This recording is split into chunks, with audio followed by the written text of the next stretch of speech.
Alors, je viens de regarder dans une papeterie, vous savez, les panneaux où on parle, il y a des annonces. Alors il est annoncé, n'est-ce pas, que Charles va succéder à sa mère Elisabeth II, parce qu'elle, elle est vraiment en pleine agonie. Et ça m'interpelle, vous comprenez bien, parce que euh, c'est la question de l'euthanasie. C'est la question, en tout cas, sinon l'euthanasie, du moins la retraite. Bon, ce qui est d'ailleurs chez bon, c'est pas tout à fait la même chose. Mais attendre que les gens meurent pour les remplacer, c'est un peu l'erreur qu'ont commis les papes d'ailleurs, qu'ont commis les papes, et qu'a corrigé d'ailleurs Benoît, qui a été missionnaire de son vivant. Cette façon de laisser la nature, la médecine décider si quelqu'un reste à son poste ou pas, je trouve ça hallucinant. Je pense que ça sera considéré comme de plus en plus hallucinant à mesure qu'on avancera dans le XXIe siècle. Et pas question c'est même c'est une question de dignité, d'humanité, de ne pas se laisser dicter son fonctionnement par, par la nature, par le fait que les gens survivent ou pas, ou ne survivent pas. Au contraire, on va plutôt vers une période où on va essayer de faire survivre ceux qui vraiment sont vitaux pour la société, les grands génies, et on va en revanche abréger la vie de ceux qui ne le sont pas. Je pense que c'est une évolution inexorable, même si elle ne correspond pas à nos sensibilités actuelles, ça c'est notre problème. La question est de savoir qui on doit écouter et qui on ne doit pas écouter dans ce domaine. Mais il ne faudrait pas tomber dans la démagogie. Et donc, la démocratie ne prévoit pas ce genre de diktat de la nature. Elle ne prévoit pas que quelqu'un reste à son poste indéfiniment, jusqu'à sa mort. Ça, c'est vrai pour la monarchie. Et on sait que Louis XIV est obligé d'enterrer carrément ses enfants, puisqu'il n'a pas pris sa retraite. Il est mort, il est né en 38, il est mort en 1715, il a régné presque toute sa vie, puisque à 5 ans, son père est mort en 1643. Bon. Donc il a régné 72 ans, il a vécu 77 ans. Ce qui n'est pas énorme de nos jours, mais enfin à l'époque c'était quand même important. Ce qui fait que c'est son arrière-petit-fils, je crois que c'est son petit-fils ou même son arrière-petit-fils, j'ai un doute là-dessus, qui a succédé à cause des maladies, etc. Mais en fait, je veux dire, son fils aurait pu régner à un moment donné, ou son petit-fils. Enfin, c'est quelque chose d'assez hallucinant cette histoire pour la monarchie française. Donc ça, c'est un point rédhibitoire. Euh, la mort, la retraite, la maladie. Et le cas de l'Angleterre est quand même assez pitoyable, je dois reconnaître.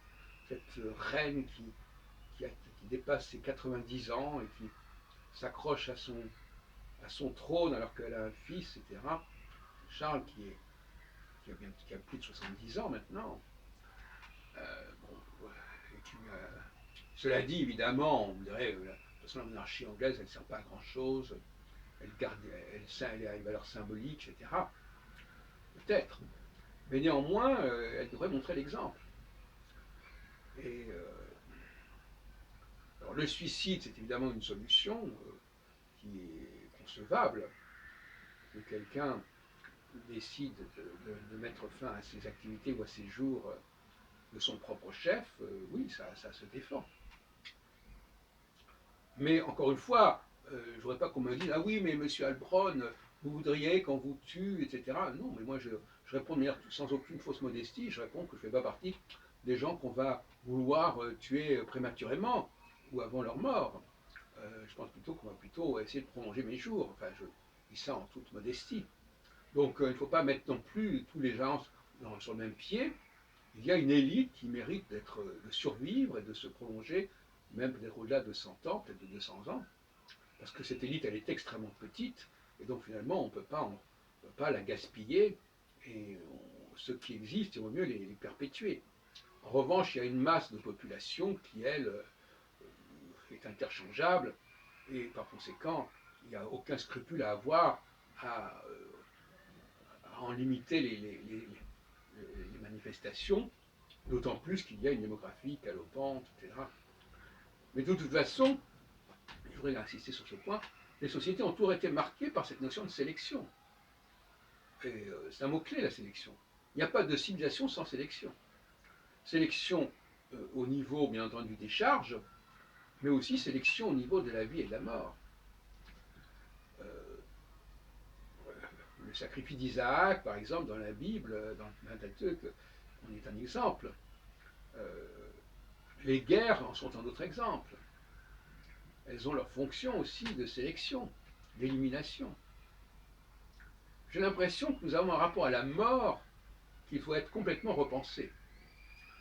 Il faut dédramatiser la mort, il faut la considérer comme une nécessité, et une nécessité qu'il faut gérer, et pas qu'il faut subir.